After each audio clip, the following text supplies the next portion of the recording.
kornun siasiun, jadi tanduk kekuasaan kualitas tertentu nanti akan terjadi atau evolusi, lombanya lomba tambah bagus ngono lho.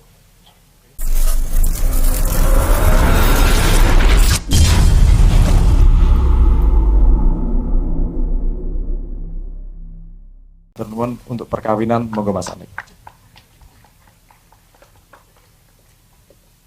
repot nih, sing pengalaman lebih banis ya. Yang lebih layak. Yang jelas agama itu hukum itu aturan yang Gusti. Ketika jenengan dilahirkan sebagai manusia ya tetapi menetap sebagai manusia, tugas fungsi sebagai manusia. Mpun niku mawon niku hukum. Tugas misalnya jenengan patra petani misalnya. Jenengan tekuni sebagai petani dan menghidupi sebagai pertanian itu ya hukum. Ora usah kakean syarat-syarat menikah kudu wis ngaji itu bagian dari pengetahuan agama. Pengetahuan dari aturan yang Gusti. Lah nek ana wong lamar dicek calon mertuane kon apal alfiah. Wah, iki pirang jus, wah ya matek sampean. Ora kawin-kawin. Wis ngono ae ya jawabane kuwi. Dipikir dhewe. Saya ingin menambahi Bib. Tadi soal sihir saya tertarik. Dulu di zaman Nabi Ibrahim. Wah, rada kelenian nih ya. Itu ada salah satu murid Nabi Ibrahim yang namanya Dzulqarnain. Dzulqarnain itu adalah lakop yang diberikan oleh Nabi Ibrahim karena dia itu memiliki tanduk dua tanduk. Satu bisa dikatakan sebagai kornun siasiun, jadi tanduk kekuasaan atau politik, yang satunya kornun hadoriyun, yaitu tanduk kebudayaan. Mengapa terjadi demikian? Karena pada zaman Nabi Ibrahim itu selain ada tokoh lain yaitu Nabi Khidir, jadi ada Nabi Ibrahim, ada Dzulqarnain, pun juga ada Nabi Khidir. Dzulqarnain itu juga sepupunya Nabi Khidir. Karena zaman dulu sudah ada AI. Oh ya, ada AI sudah itu.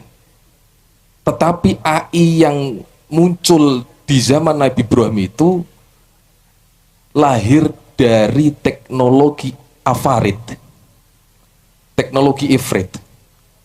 Itu teknologi yang berbasis untuk mensihir manusia supaya terbawa oleh informasi yang diberikan oleh golongan bangsa Afarid. Artinya dia akan terpengaruh dengan sistem Afarid, lupa akan sistem kemanusiaannya. Maka kemudian itu tadi Dzulqarnain diperintah oleh Nabi Ibrahim untuk menyambungkan antara kornun siasiun dan kornun hadoriyun. Dia carane berupaya untuk merawat kekuasaan dengan baik, pun didampingi dengan kebudayaan yang baik. Kebudayaan dari maksud adalah kembali kepada jati diri manusia itu tadi. Nah, itu tugas yang sangat berat sekali karena memang AI yang dipakai pada zaman Nabi Ibrahim itu berefek pada manusia, itu disebut di Al-Quran la yakaduna yafqahuna haditha, la yakaduna yafqahuna qawla. Bahkan bangsa manusia pada zaman itu orang mudeng omongan babarblas, sampai sebegitu dibikin bodoh. Akhirnya kemudian tugas Nabi Khidir, kenapa juga dinamakan Khidir? Sebut saja dalam bahasa Arab itu Khidir adalah akhdar, hijau. Ada semacam gerakan penghijauan, ada gerakan kedaulatan, ada gerakan ukhuwah basyariahnya, ada ukhuwah kauniyahnya. Maka rakyat itu dibikin supaya hijau semua, bukan berarti hijau gentiro loh, buatan. Artinya diberikan sistem kedaulatan yang dikembalikan lagi kepada rakyat kecil, supaya tumbuh berpikirnya, tumbuh cara tadaburnya, tumbuh cara olah atau pola pikirnya itu tadi, supaya bisa melawan, melawan ya, hijau itu tumbuh, supaya untuk melawan sihir-sihir yang dimaksud itu tadi. Maka itu sampai puncaknya adalah di zaman Nabi Musa itu sendiri. maka rangkaian informasi apapun itu absurd semua. Maka yang terjadi adalah bagaimana upaya Nabi Khidir ketika di zaman Nabi Musa itu melahirkan namanya kedaulatan rakyat yang disebut dengan gerakan Akhdari itu. Nah di sini kemudian itu kan peristiwa itu selalu berlanjut dan berulang-ulang, Bib, ya. Maka gerakan yang paling pol dirumuskan oleh Nabi Muhammad SAW itu sendiri. Tadi yang disampaikan Bib Anis, itu gerakan yang sangat baru, dibuktikan dengan salah satu ngendikannya Kanjeng Nabi itu yang populer lah, innama bu'itsu liutammima makarimal akhlak, yaitu gerakan kesadaran kholqi, kesadaran penciptaan dan kesadaran laku. Pun itu ada kesadaran kholqi dan ada kesadaran khuluqi, kesadaran penciptaan dan kesadaran laku, kembali kepada jati diri penciptaan manusia untuk menghubungkan kembali bagaimana supaya mengisi kekuasaan dengan baik disertai dengan kebudayaan manusia yang baik. Itu, Bib, yang bisa saya tambahkan, Bib. Matur nuwun. Assalamualaikum warahmatullahi wabarakatuh. Oke, saya tambahin sedikit tentang perempuan tadi. Jadi ya begini, saya mau tanya, yang paling berkuasa di dunia ini siapa? Enggak. Wedok apa lanang? Loh, piye terus jawab wedok kok kowe geger piye? Artinya yang mengatur semua Anda ini kan wis wong lanang, anekdot yang terkenal itu ada di apa namanya? Di muka surga itu ada barisan laki-laki yang panjangnya nggak sampai pol, gitu. Nggak ketok akhirnya. Terus ada satu barisan yang lain, cuma satu orang. Yang di sini tulis laki-laki takut sama istri, yang di sini laki-laki tidak takut sama istri, kan gitu kan? Lah sing mergo wong akeh kan takok iki siji dhewean lha apa kuwi? Ditakoki, "Kowe lha apa ning kono?" "Ah, ora ngerti aku dikongkon bojoku."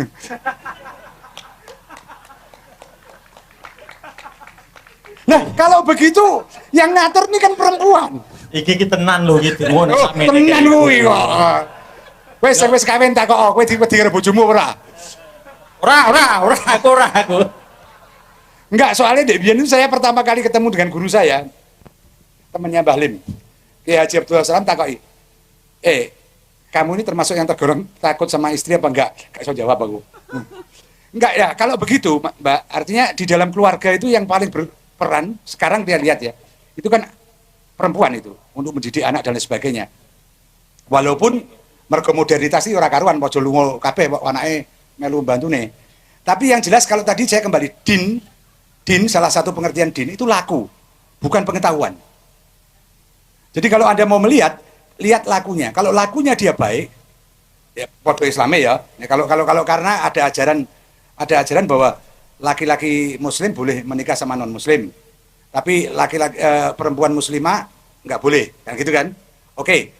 Selama lakunya baik, it's okay. Karena kalau lakunya baik, satu langkah, ada anekdot. Yang paling dibenci syaitan itu siapa? Orang baik yang tidak beriman. Oke ya. Walaupun ada anekdot itu orang baik yang nggak Islam. Karena apa? Satu langkah dia masuk kebenaran, masuk Islam.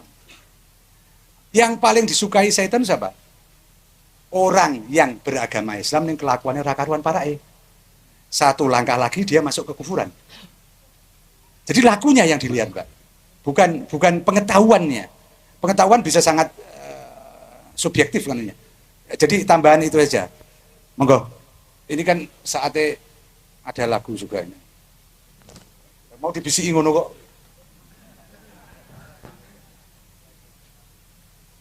Halo. Di apa? Kiai Didoni mau di.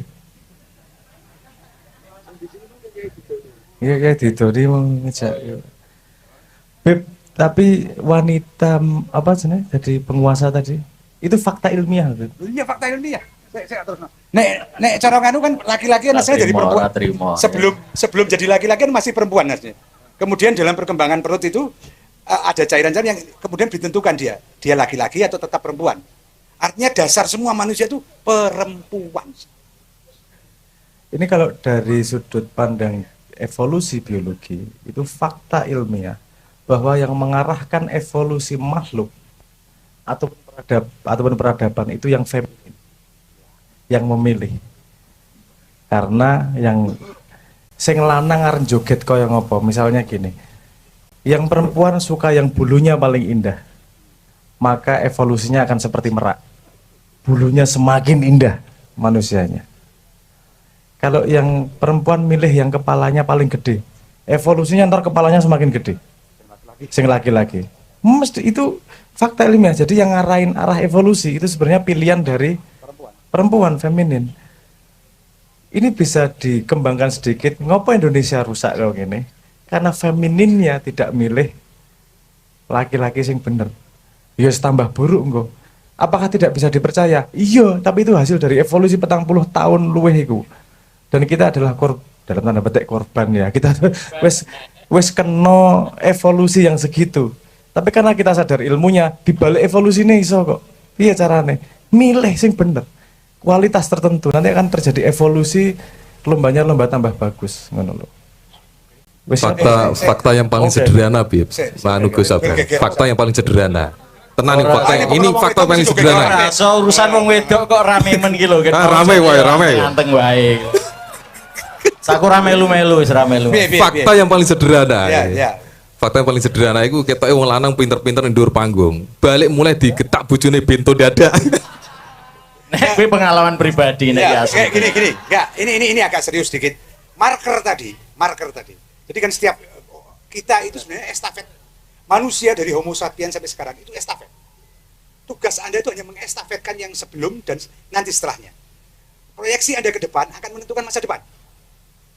Nah, itu terutama tadi kalau yang mendrive kan perempuan. Jadi saat ini feminisme ini bukan feminisme yang milih. Anda saatnya membuat estafet bangsa ini lebih baik atau lebih buruk. Anda yang menentukan hari ini untuk melihat 40-50 tahun ke depan. Nek pilihan Anda salah, nek putu apa buyutmu miso-miso kuwe sing dibisui. Wassalamualaikum warahmatullahi wabarakatuh. artinya kita bisa mesuhi buyut kita ya sekarang. Oh, oke. Wes ana sanate jelas. Cuk. Fatwa. Cuk.